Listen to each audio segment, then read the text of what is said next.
उनका ये कहना था कि हर एक आदमी दो गलतियां करता है, कोई भी नेता ऐसा नहीं जिसने गलतियां नहीं की। लेकिन वीर सावरकर को जो उनका योगदान था, उनका जो क्या बोलते हैं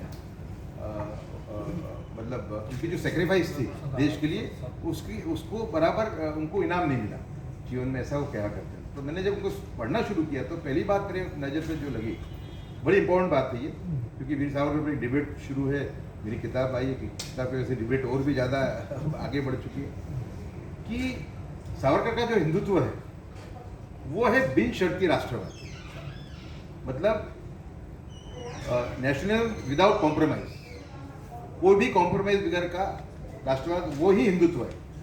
उसमें हिंदुओं के लिए कोई स्पेशल डिमांड करना, दूसरे लोगों के हकों का हनन करके, इस टाइप की कोई बात नहीं। ये बात मेरे नज़र में आई, और ये बात मैंने अपनी किताब में भी बहुत अच्छी तरह उसका मैंने विवरण दिया है कि वीर सावरकर का जो हिंदू मैनिफेस्टो था, उसके अंदर सभी जाति सभी धर्मों को समान अधिकार था। उसमें वो कहते थे कि उन्होंने कहा है कि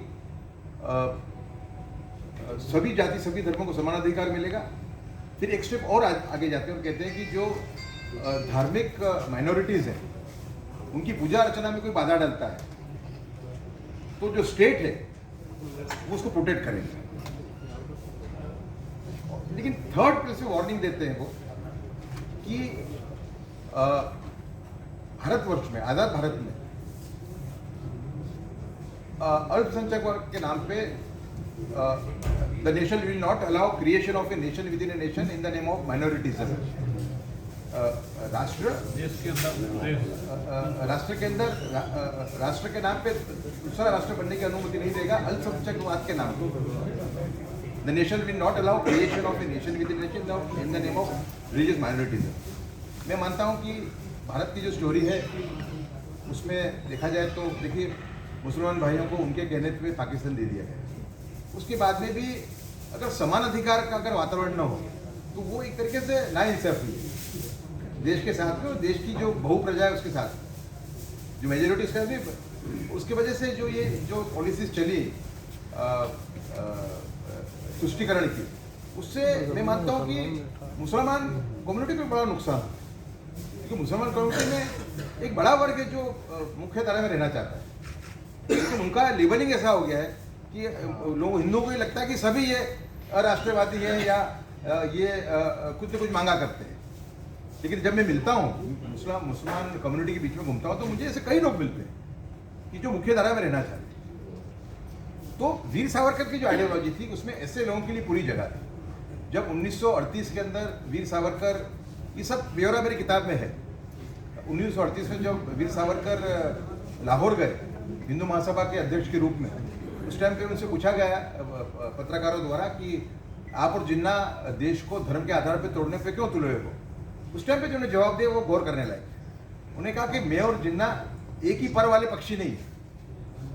जिन्ना wants more and more concession for Muslims at the cost of Hindu rights, I am for equal treatment for all. मेरी जो लड़ाई है वो समान अधिकार की लड़ाई है, जिन्ना की समान अधिकार की लड़ाई नहीं है, तो आपका प्रश्न ही गलत है। फिर 1939 के अंदर जब लखनऊ के शिया मुसलमानों ने एक प्रस्ताव पास किया कि जो भी मुसलमान गौ हत्या करेगा वो हिंदू मुस्लिम एकता का विरोधी गिना जाएगा। और एक और उसमें प्रस्ताव पास किया कि अगर हिंदू जुलूस निकालते हैं मस्जिद के पास से तो मुसलमान उसका विरोध नहीं करेंगे।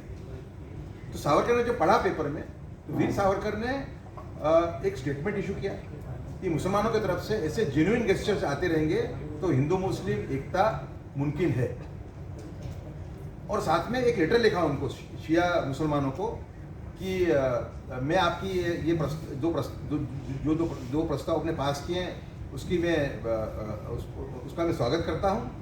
और साथ में एक और बाहेंधारी थी कि आपने इतना जेन्युइन प्रयास किया है तो मैं भी आपको एक एश्योरेंस देना चाहता हूं कि मैं हिंदू भाइयों को हिंदू महासभा समझाएगी कि जानबूझ के जुलूस मस्जिद के पास से न निकालें।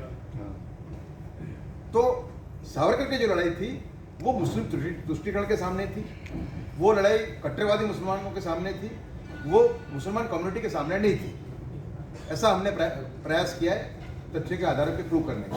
मेरा पहली बार जब आर्टिकल आया 2015 के अंदर, डेलियो नाम का इंडिया टुडे का एक प्लेटफॉर्म था, उससे पहली बार मैंने लिखा था इसके बारे में, एक आर्टिकल था मेरा। तो मेरे एक मुस्लिम दोस्त थे, उनका फ़ोन आया मुझे, उन्होंने मुझे कहा कि भाई माउंट साहब हमें तो मालूम ही नहीं इसके बारे में।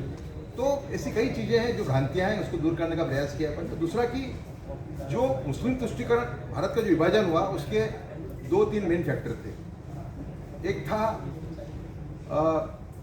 मुस्लिम लीग का कम्युनल कैंपेन, और दूसरा था कांग्रेस की मुस्लिम तुष्टिकरण की नीति। ये 2 मेन कारण थे जिसके वजह से भारत का विभाजन हुआ। आप किताब अगर मेरी पढ़ेंगे तो काफ़ी तथ्य हैं, हमने कहीं कोई भी स्टेटमेंट उसमें हमने हमारे इच्छा से किया वैसा नहीं है, हर एक चीज़ के लिए एक हमने रेफरेंस दिया हुआ है उसके अंदर। तो ये 2 कारण थे मेरे। और सावरकर 1937 से वार्निंग दे रहे थे कांग्रेस को कि आप मुस्लिम तुष्टिकरण की अगर नीति जारी रखोगे तो इसकी बहुत बड़ी कीमत चुकानी पड़ेगी। और इसमें देखो कैसा हुआ, 1940 में जब मुस्लिम लीग ने जब रिजोल्यूशन पास किया पाकिस्तान का, उस टाइम पे जाने लायक है, बहुत कम लोग जानते हैं इस बात को, कि उस टाइम पे कई ऐसे मुसलमान नेता थे जिन्होंने पाकिस्तान का विरोध किया, अलग अलग पार्टी के थे, लेकिन कांग्रेस ने सिर्फ जिन्ना से ही डील करना पसंद किया।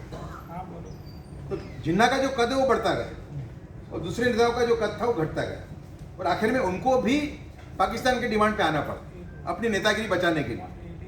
अगर कांग्रेस ने एक फ्रंट बनाया होता कि भाई एंटी पाकिस्तान फ्रंट, जिसमें हिंदू और मुस्लिम भाई और मुस्लिम पार्टीज सभी अगर एक साथ में होती जिन्ना के सामने, तो शायद विभाजन ना होता।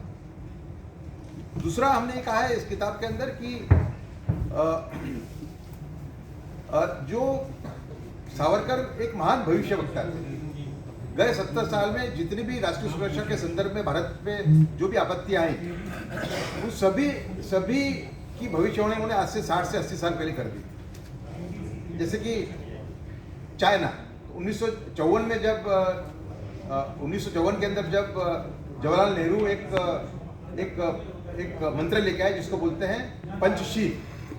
ये 5 मंत्र थे उनके भाईचारे से रिलेटेड। उन्होंने कहा कि ये 5 मंत्र अगर भारत और भारत के पड़ोसी देश अगर फॉलो करते हैं तो चैन से और भाईचारे से रह पाएंगे। उस टाइम पे सावरकर ने कहा कि चीन ने जिस तरीके से तिब्बत को हड़प लिया है, उसके बाद में चीन के साथ ऐसी चिकनी चुपड़ी बातें करना ये खतरे से खाली नहीं है। इससे चीन की जो जमीन हड़पने की भूख है वो बढ़ेगी और आगे जाके चीन भारत पे ही आक्रमण कर दे तो मुझे थोड़ा भी अचंभा नहीं होगा। और 8 साल के बाद उनकी भविष्यवाणी सही पड़ी। उस टाइम पे उन्होंने एक और कहा, उन्होंने कहा कि जो पंडित नेहरू का जो पंचशील है, वो जो अपनी माला की जो बीड्स आती हैं, उसको हिंदी में क्या बोलते हैं, बीड्स, मोती, हाँ, जो मनके आते हैं वो है। और चाइना का जो पंचशील है वो है एटम बॉम्ब, वो है मिसाइल, वो है टैंक, सबमरीन।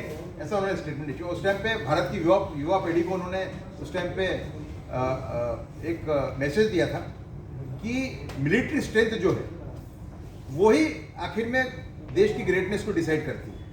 उसका अर्थघटन उसका करूं तो हमें काफ़ी बड़ा आनंद होता है बोलने में कि हम विश्वगुरु बनेंगे। तो सावरकर की अगर हम उनकी जो अगर आइडियोलॉजी में बात करें तो हमको मिलिट्रीली ग्रेट नेशन बनना पड़ेगा। एक सैनिकीकरण के अंदर हमें आगे रहना पड़ेगा, तभी हम विश्वगुरु बन पाएंगे। उनका कहना ये था। और 1952 के अंदर उन्होंने वार्न किया था। ये देखिए आप, आज़ादी के 5 साल के बाद, देखिए जब भारत आज़ाद हुआ उसके 1 साल के बाद आज के चाइना का गठन हुआ।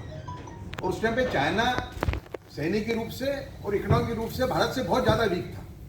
पर 5 साल में हमने कुछ नहीं किया और उन्होंने अपनी शक्ति बढ़ाते रहे। वो लोग एटॉमिक पावर बन गए।